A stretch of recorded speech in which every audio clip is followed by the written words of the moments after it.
Hi guys, Adam here. I'm with Andy Tate. We're outside Old Trafford. Boxing Day, Manchester United 4, Newcastle 1. That was good in the end, wasn't it, Andy? Yeah, after the first 10 minutes, 15 minutes where we looked a little bit stuffed full of Christmas dinner and turkey, it's sort of, they woke up, didn't they? There's still problems with that defence. To go through 3 times in 5 minutes, could have been 2-0 down, let alone 1. But the response was good. Martial again, he's just running the show, and it's a very positive performance. The third goal could have been like VAR, but like I say, the amount of times VAR has interfered, it's getting to a point where now there's no clarification, there's no announcements. There's got to be a VAR announcement. If you're checking a goal, you're checking a decision. The crowd are not getting it. We're just looking at. We don't have screens as well at Old Trafford. One of only 2 stadiums in the league that don't. I know, but you should at least get an announcement and a flash on the scoreboard. Well, we don't get that, but that's VAR for you. Complaining about that though, but the goals themselves, especially after we went behind, everyone was pretty thinking, oh my God, here we go again. But we woke up, we were pressing them, we were a lot of high energy, and that's where the goals came from. Once Martial got the equaliser, which was a little bit of luck from the Dubravka mistake on the near post, yeah. We seemed like there was only going to be one winner in the game. What was the difference for you between the first 15 and the rest of the game? Wanting it. Where was that energy? Where was that I want to play for Man United, like against Watford?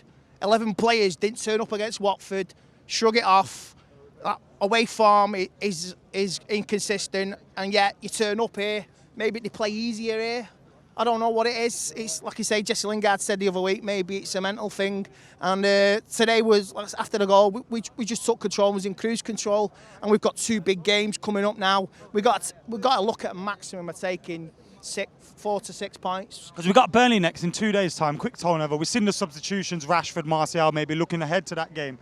But again, you can't get carried away because we don't know which United is going to turn up. I know, this is where we are. This is what we are.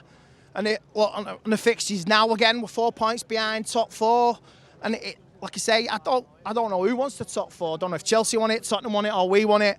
And if we want to push on, like I say now, the new year brings hopefully some signings. But I say if this board, this Ed doesn't back him, and the board don't back him, then we're going to have this story week in, week out, inconsistency. Cups, like you say, let alone getting Champions League, it's European qualification for next season. So I just don't know what's going on. But if they sign the correct format, get the players in what we need, and just see where we go for the second half of the season. Chelsea have slipped up again today, and they've given us a little glimpse again at top 4. Now, I don't want to get carried away and think about it because I don't think it's possible because we'll be inconsistent.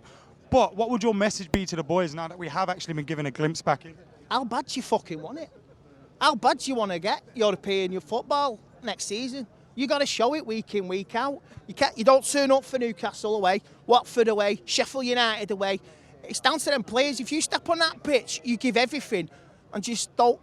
And you don't. So it's up to them who step onto the pitch. It wasn't Solskjaer's 2 mistakes on Sunday. You can't blame him for the 2 mistakes. I'll always question Solskjaer on tactics, formations, mistakes, playing substitutions when he shouldn't have done. But it's down to the players who step onto over that line. 100%. Andy, Charlie Dave, you're about as well. How you doing? Long time. Merry Christmas. Merry Christmas and Happy New Year. You too. What did you make of that?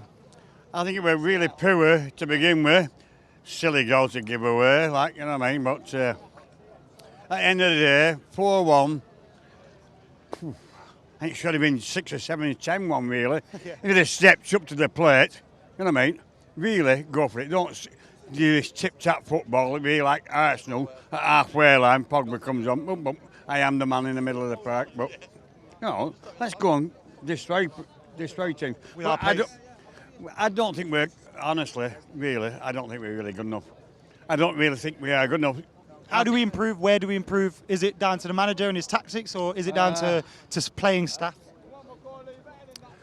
Well, I've always said, you've heard my sayings long before about the Glazers who are raping the club anyway, so I ain't changing my mind anyway. You don't think it will change with them in charge? No, it will not. Until somebody takes over from Glazers, this club will never change and will never go any further. Because Man City, they're going backwards, and I'll tell you the truth. I really think they're going worse than us. You know what I mean? But that's by the by. I'm not really bothered about Man City anyway. But this is the club I want to see. You know what I mean? But Is Solskjaer the man to bring us forward? Uh, What have you seen from, like, obviously today was great, but overall? Overall, I would say no. Myself personally, I like the guy. We all want him to succeed, right? Huh? We all want him to succeed. It's whether he will. Of course we all do. We all want him to succeed, but I think the board have to get, behind him. So like saying play youngsters. When they come with Fergie did a one-off. Solskjaer's not going to do that. He's not going to come with young kids. They ain't, you know what I mean? They ain't good enough. Cheers, man. Nice one, Dave. I'm here with Ben, a.k.a. Ander Herrera, who's been on before. Ben, what did you make of that today? Mate, I thought, all right, I thought 1-0 down, I was like, fucking hell, what's going on here? Like, but before we pulled ourselves back together, the midfield looks a bit dire, doesn't it? I think we need a solid midfielder who's going to take us a bit forward more, but overall, like, you needed Greenwood's goal, and everyone else is all right, but what do you think, Harry? What do you want? Yeah, there's a bit of disconnect at the start between like the midfielders, quite defensive midfielders, and 3 very forward-thinking attackers, basically. We just need that Martial first goal, and then we got the second, and we flew, didn't we? It was just Breaking them down. We had to break them down. yeah. Once we went 3-1 up, it was over and done with, wasn't it? Yeah, I thought Martial was on fire with, like, today. He was a very good player. Like he came up on the wing and played really well, but I still think we're lacking like a little bit more. But we are, we won 4-1. We can't complain. We played well, and What I liked was first 2 or 3 minutes, the tackles flew in, and we showed them that we were there to fight for it. And if we do that at Burnley, there's half a chance we'll get a result. Defo. Cheers, man, boys. Nice one.